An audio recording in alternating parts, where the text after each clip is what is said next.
اگر عقل انسان پر غالب ہو جائے تو وہ فرشتوں سے بھی بلند ہو جاتا ہے۔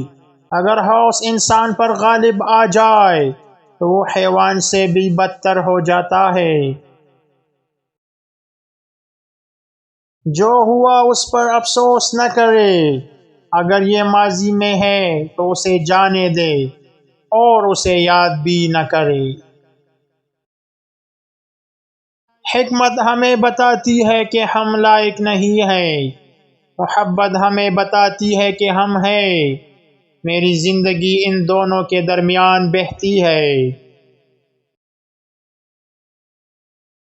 جب ہم خدا کے بارے میں بات کرتے ہیں تو ہم مچھلی کی طرح ہیں جو سمندر کے ممکنہ وجود پر بحث کرتی ہے۔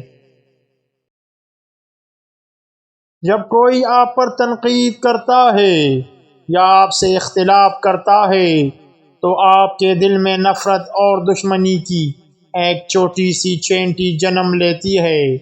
اگر آپ اس چینٹی کو ایک ساتھ نہیں مارتے تو ایک سانپ یا یہاں تک کہ ایک ڈریگن بن سکتی ہے۔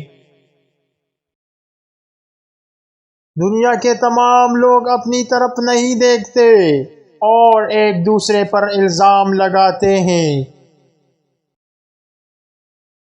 مایوسی کے بعد امید اور اندھیرے کے بعد سورج ہے۔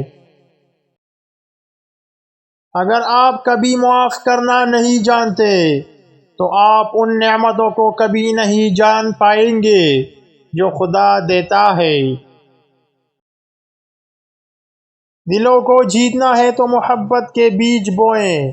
جنت چاہتے ہو تو راستے میں کانٹے بکھیرنا چھوڑ دو۔